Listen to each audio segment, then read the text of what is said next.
Real quick, you mentioned Spice earlier. How was it working with her on Go Down Deh with Sean Paul? Yeah, how does it feel to have hit songs 30 years into your career? It's great. Spice is a special person, man. Spice hollered at me to do a record. I started to research her, her catalog just to see the type of record I would be writing for her. I realized that she had a lot of big social media presence, but she didn't have a lot of streaming.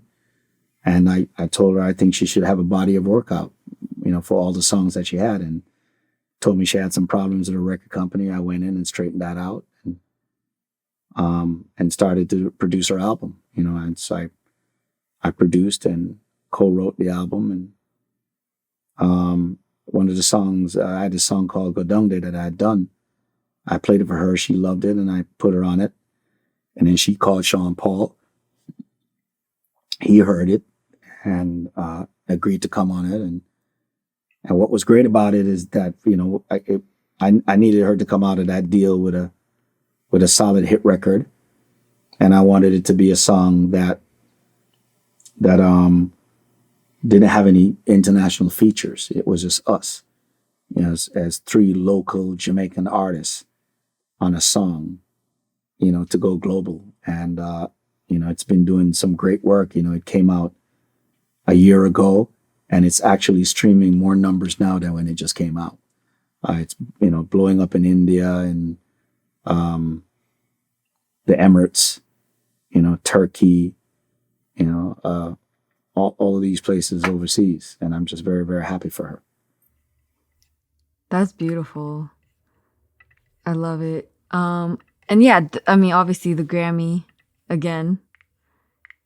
People work their whole lives to get one Grammy, right? You know that, right? Well, she was nominated. It was really good for her to get that experience. I was there with her throughout the whole thing. I was at the awards show with her. We went through the whole thing, and I'm just happy that she experienced it. Forgot to mention first female artist to be nominated in Best Reggae category. Well, I don't think she's the first female. I think she's the first hardcore female. Oh, okay. There've been females that have, that are reggae females. Right. Itana was one of them. Of course, Coffee won the year before. But as far as a hardcore dancehall artist, female, yeah, she's the first to have done that. Got it. And then this year you released Nuh Know. I like how you pronounce that. Me no. I know what. Me no no. Me no. I didn't want to butcher it.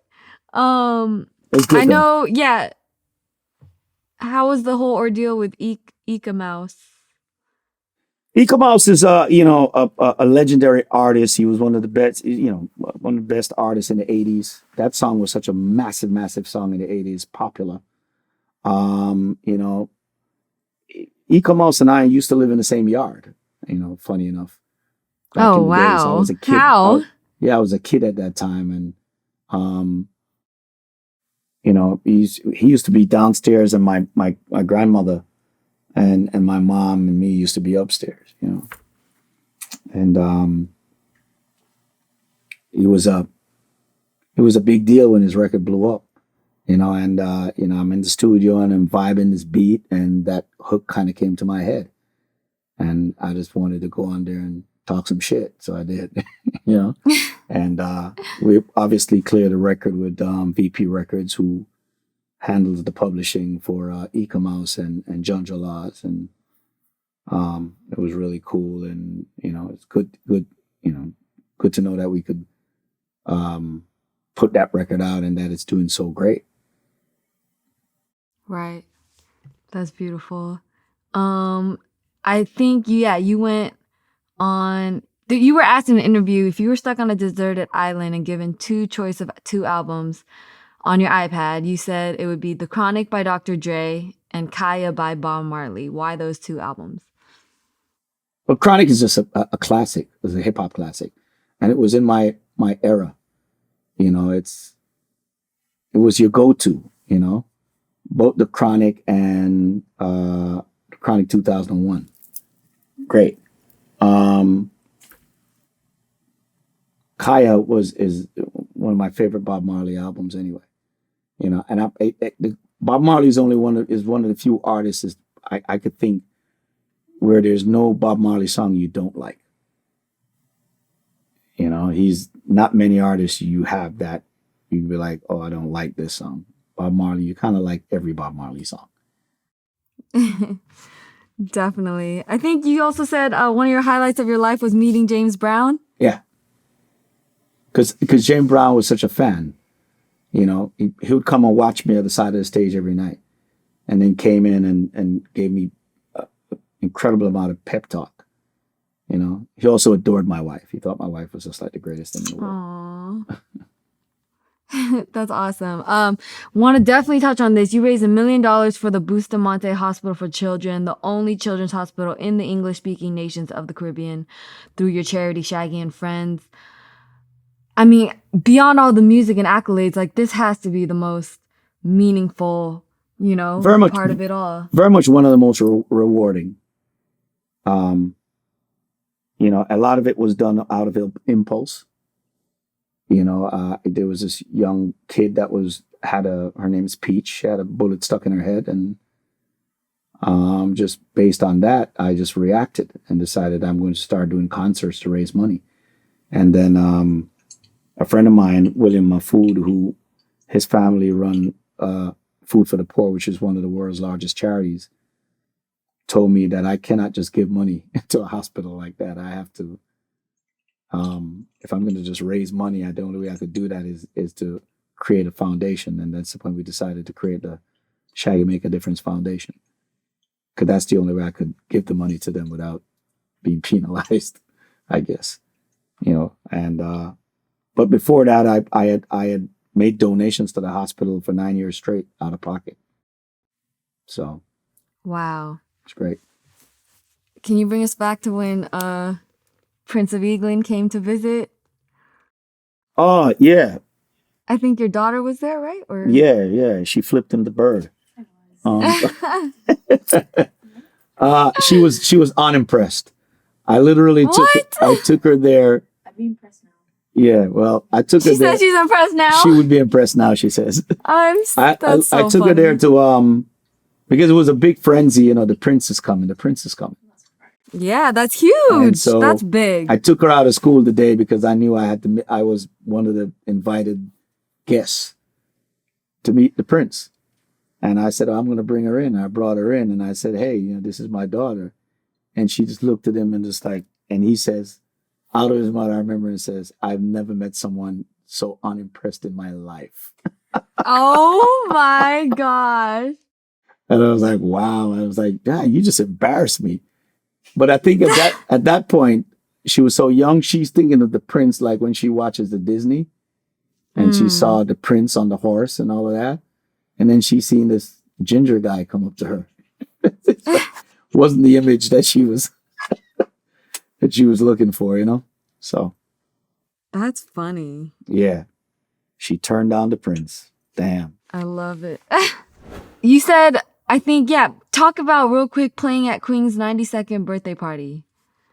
It was great. I played with Sting. I didn't know it was that big of a deal until I was doing it. Because then I realized there weren't a lot of Caribbean people that was ever invited to perform for the Queen on her Jubilee, you know? So that was a big deal. I didn't know it at the time until the newspaper started to write about it. It was like, okay, this is the first time that a Caribbean person is, you know, performing for the Queen, and, you know, and we had the opportunity to meet the Queen, and again, you know, that, you know, these people knew who the hell I am, you know, so yeah. That's incredible. It was a good vibe. Man. And it was good to do it with Sting, because Sting was there with me, so it was great. For sure. Man, well, before we wrap, do you have any goals, any aspirations at this point? I'm sure, you know, you've got... I just want to be able to do things that excite me and things to move my culture forward and move my genre forward. And I'm very, very happy. I don't take it for granted that I'm still, you know, being able to do music and still have some relevancy. And, you know, hey, all we could do right now in these COVID times that we're living in, try our best to at least, enjoy ourselves. And that's it. Definitely. I love it. And is there, if there's one thing you want fans to take away from your new album, what would that be? My new album comes out on the 25th, and that's the Sinatra and Sting, Shaggy Sings Sinatra songbook produced by Sting. And all I want them to do is pop that in, light up one, and just listen to that music and enjoy themselves and put yourself in a good mood. That is my job. I love it. I love it. Man, well, thank you so much for your time. Thank you for being so cool. Thank you You're a very much. legend, forever a legend. I like how you say that I'm cool, And you say that louder so that my 17-year-old over here could actually hear that coming out. I'm cool. Yeah, not everyone's cool in the music industry, so you just gotta appreciate the real ones. Thank you very much. I appreciate your love. Of course, man. Thank you. You're always welcome back to Vlad TV. We're a fan over here. All right, much love. Thank you. Much love. And let me know when you come to LA. We'd love to link in person. LA, yes, anytime. I love LA. That's one of my favorite places too.